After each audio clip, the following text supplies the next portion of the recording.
نحمدہ ونصلی علی رسولہ الکریم اما بعد فاعوذ باللہ من الشیطان الرجیم بسم اللہ الرحمن الرحیم۔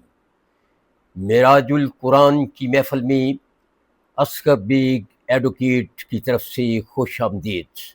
آج کا عنوان ہے شہادت علی اکبر۔ قرآن پاک کی سورہ التوبہ کی آیت نمبر 111 میں ارشاد ربانی ہے، ان اللہ اشتری من المؤمنین انفسهم واموالهم بان لهم جنۃ یقاتلون ویقتلون۔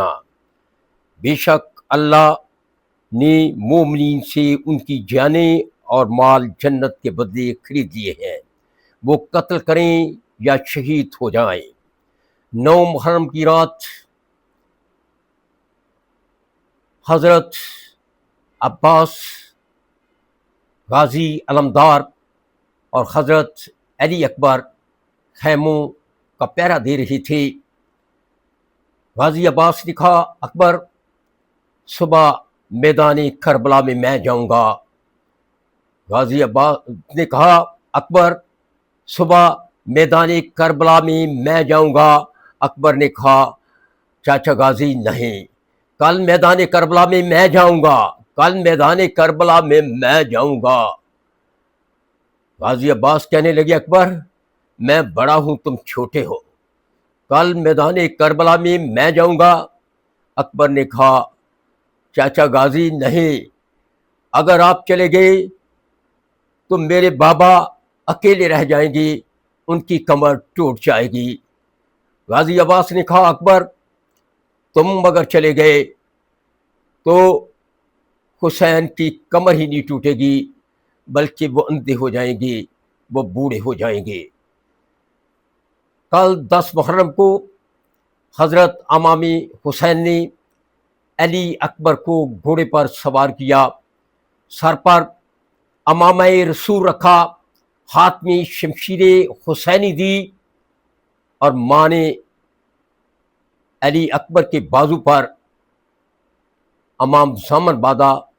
سکینہ دوڑتی ہوئی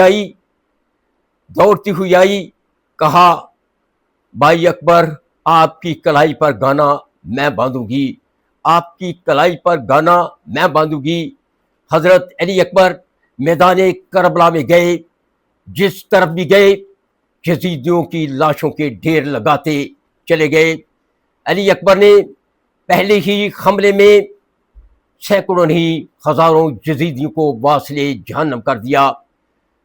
علی اکبر لڑتے لڑتے دوبارہ خیموں میں آئے، کہا، بابا بہت پیاس لگی ہے، اگر پانی مل جائے تو میں دوبارہ سیر ہو کر یزیدوں پر حملہ کروں، دوبارہ حملہ آور ہوں، دوبارہ حملہ کروں اور یزیدیوں کی لاشوں کے ڈھیر لگا دوں۔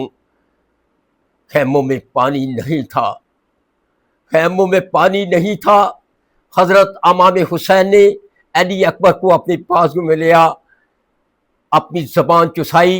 علی اکبر تازہ دم ہو کر میدان کربلا میں گئے، اتنے جوش سے لڑے کہ جس طرح بھی جاتے یزیدی بھاگ اٹھتے، ہزاروں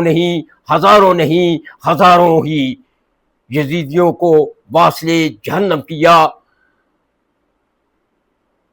یزیدیوں نے سوچے سمجھے منصوبے کے تحت مجتمع ہو کر، اکٹھے ہو کر حضرت علی اکبر پر حملہ کیا، تیروں کی برسات کر دی۔ ایک تیر علی اکبر کے سینے میں پیوست ہو گیا اور روح عنصر خاکی سے پرواز کر گئی۔ کہا، بابا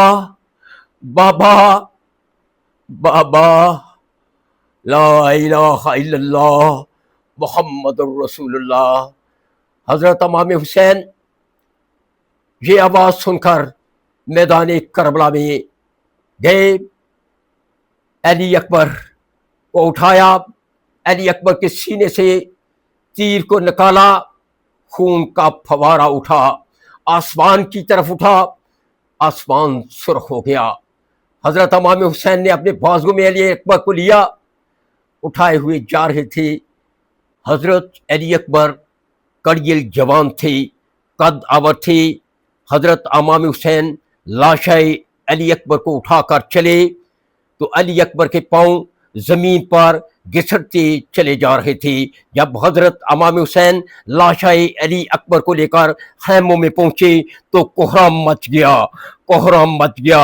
امام حسین کے جوان بیٹے کی شہادت کے غم میں امام حسین کے سارے بال سفید ہو گئے۔ جب علی اکبر کو بھیجا تھا تو تمام بال سیاہ تھے، کوئی سفید نہ تھا، لیکن جب واپس لائے تو تمام بال سفید تھے، کوئی سیاہ نہ تھا۔ سکینہ نے کہا بابا بابا آپ بوڑھے ہو گئے۔ فرمایا بیٹی جن لوگوں کے جوان بیٹے اس دنیا سے چلے جاتے ہیں وہ بوڑھے ہو جاتے ہیں، ان کی کمر ٹوٹ جاتی ہے، ان کا جگر پھٹ جاتا ہے، وہ بوڑھے ہو جاتے ہیں بیٹا، وہ بوڑھے ہو جاتے ہیں۔ حسین آج بوڑھا ہو گیا۔ انا للہ و انا الیہ راجعون، انا للہ و انا الیہ راجعون۔